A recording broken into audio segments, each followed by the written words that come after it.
Here a few years ago, Case switched from doing a tang stamp to doing a tang etch. This is a 2021 Case mini trapper, and you can see how that Case XX and the dots are stamped onto the blade there, where the newer ones, like this 2024 sow belly, you can see it's the same look, but it's been etched in instead of stamped on.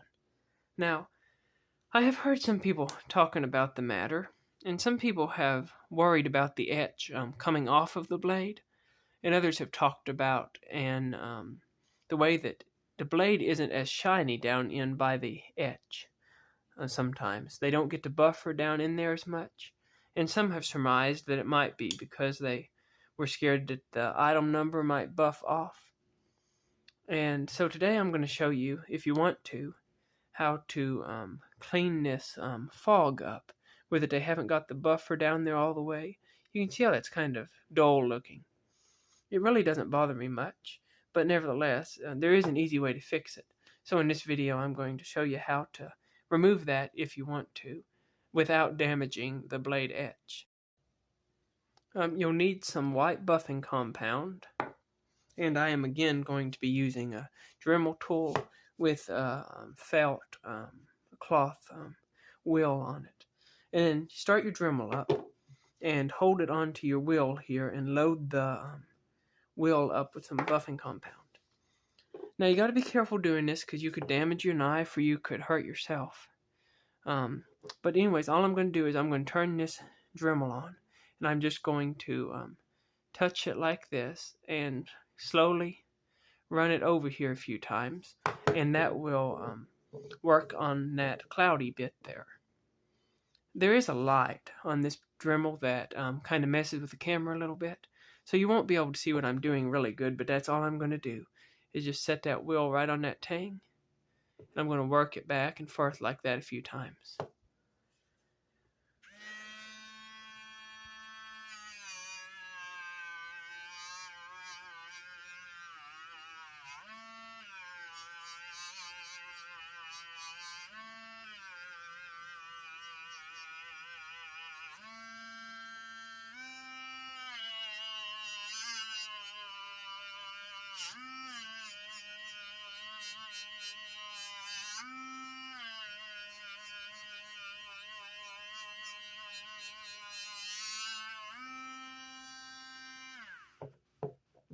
Something like that's what you're going to work on to get this buffed up.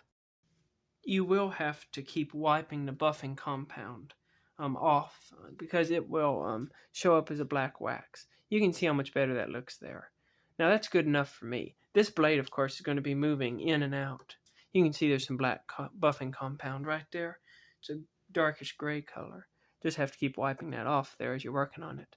But there is always going to be some haze on the blade because it's moving, in and out here on the bolster.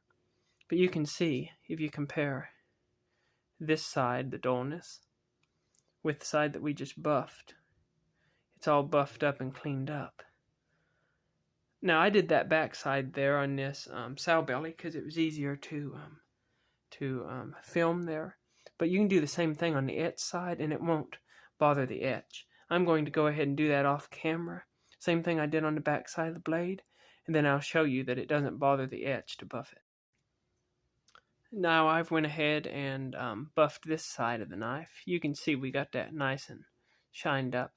Now I would advise you not to go crazy on it, not to do a whole bunch of buffing on it. But you can see it doesn't take much to buff it up shiny again. Now, as far as I can tell, the buffing is not going to affect the etch because it seems that the etch, is etched down into the metal. It's not sitting on top of the metal. And so just polishing it isn't really going to affect the etch. Now, in this particular sow belly, you will notice that the part that says stainless steel down there, the bottom is missing on the S's. And that's because when you open up the blade, you can see the bolster covers the bottom of the S's. And so when they etch it, I think they must have had the blade open. And so the etch didn't touch the those two S's there on the bottom. Now you could go more on this and polish this sheep's foot blade up even more if you wanted to, but for me that's good enough. I think that looks pretty good right there. So I'm just going to leave it like that. So that's how you would clean up a tang if it's too foggy for you when you look at it and you want it to be a little shinier. It's not that difficult. Just be careful and try not to do too much. Everybody out there, have a good day and keep your knives sharp.